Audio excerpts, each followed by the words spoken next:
we could have outfitted 1.2 million plus homes with renewable energy options.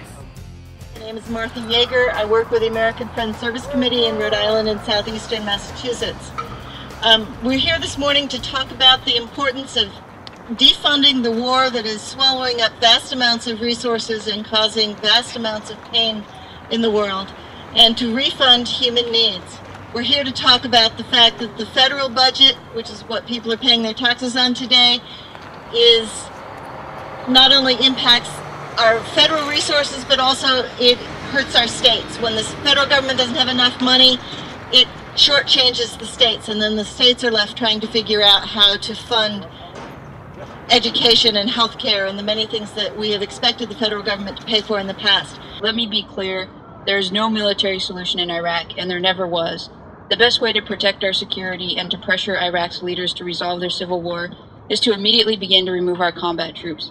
Not in 6 months or 1 year, now. 16 months ago, I was proud to, as my first bill as a state senator, introduce a resolution opposing the escalation of the war in Iraq.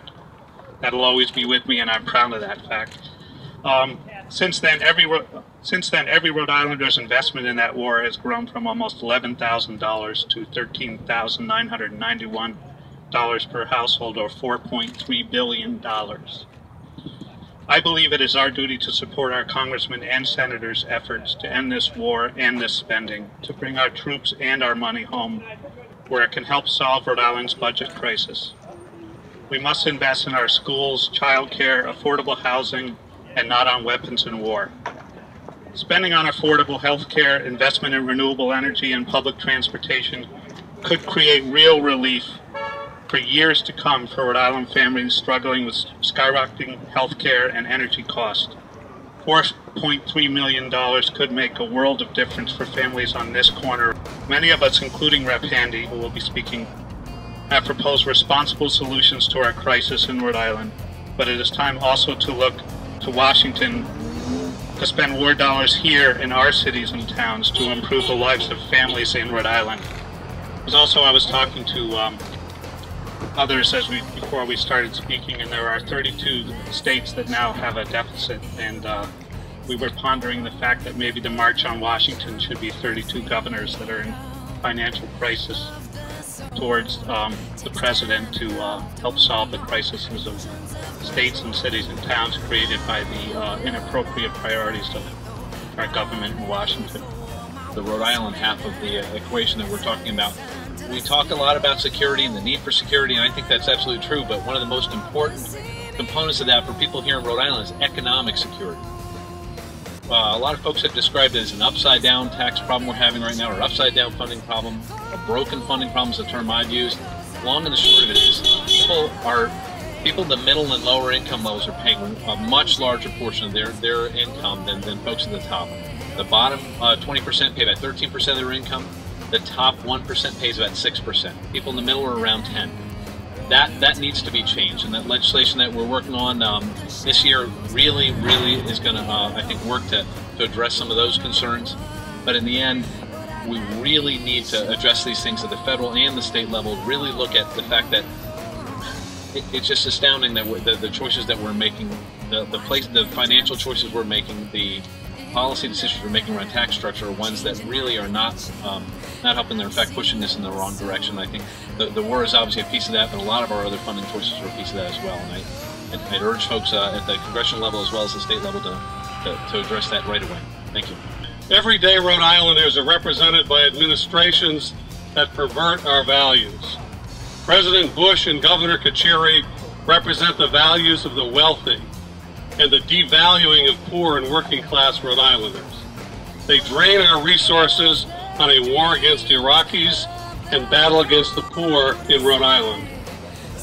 As people pay their taxes today, or may not pay to challenge our state and national administrations, we are here to remind you that there are choices available on the state level and with the state budget. Our earlier speakers are legislators who give Rhode Islanders that choice. Following our present tax structure means that low and moderate income earners pay almost double their income for their taxes that the wealthy pay. And some Rhode Island business leaders lead a charge to further reduce their own taxes while cutting programs to provide economic development support for thousands of working Rhode Islanders. I'm speaking here today as a citizen and as chair of the Rhode Island Unitarian Universalists for Social Justice, a part of the campaign for Rhode Island's priorities. These brief words are an expression of a legislative ministry, the action to seek the well-being of others as well as oneself, to seek a just and equitable world, and to act on our values. Those legislators seek a balanced solution that changes our tax structure and reinvests it in Rhode Islanders. The Economic Growth and Fairness Act of 2008 will aid education, reduce the impact on our local property taxes, and provide support for economic growth. As you send in your taxes today, realize there are policy choices and join us to enact those policies. The promise of peace is not lost. The Reverend Dr. Martin Luther King Jr., in his letter from Birmingham jail in 1963, made a distinction between negative peace, which is simply the absence of tension, and positive peace, which is the presence of justice. We continue to call for this positive peace today as we demand that our tax dollars not be used for more war. In a matter of weeks, the House will consider another Iraq funding bill for over $100 billion. 142 representatives voted against the last funding bill in May 2007, including our representatives Patrick Kennedy and Jim Langevin. Ocean State Action is a coalition of community organizations, labor unions, environmental groups, women's organizations, all working toward social and economic and environmental justice for all. We have several issues that we take on and advocate and campaign and organize for. The biggest right now is tax and budget issues. We're heavily involved in the campaign for Rhode Island's priorities, supporting the Economic Growth and Fairness Act of 2008, which Rep. Handy and Senator Mora sponsored in the House and Senate respectively. We also have several healthcare campaigns, racial justice, environmental campaigns, so we take on a lot of issues, and the Iraq War is something that we're also involved in the anti-war movement. We're very happy to be helping out the American Friends Service Committee with this and Declaration of Peace, so we're very glad to be involved with that as well. Yeah, we justice, and we support the Economic Growth and Fairness Act, which is a budget that is going to help people instead of hurting them the way it is right now, to reinvest the money what it should be.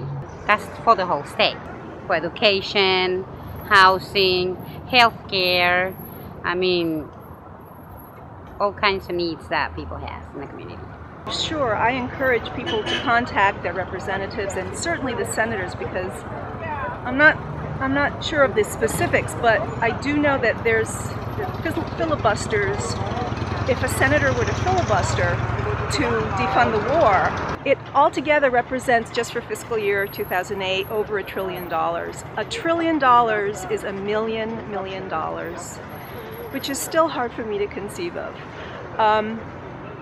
Just about 60% of this money for fiscal year 2008 is to the military, $644 billion. And we feel that that's disproportionate. I think a lot of people do.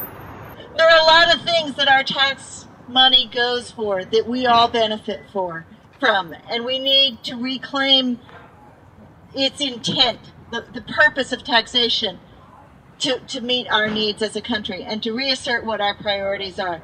I want to recognize that there are a lot of different groups here today.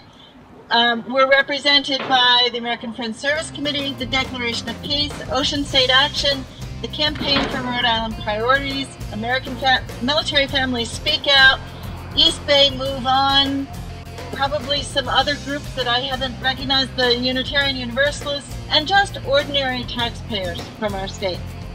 Are there any questions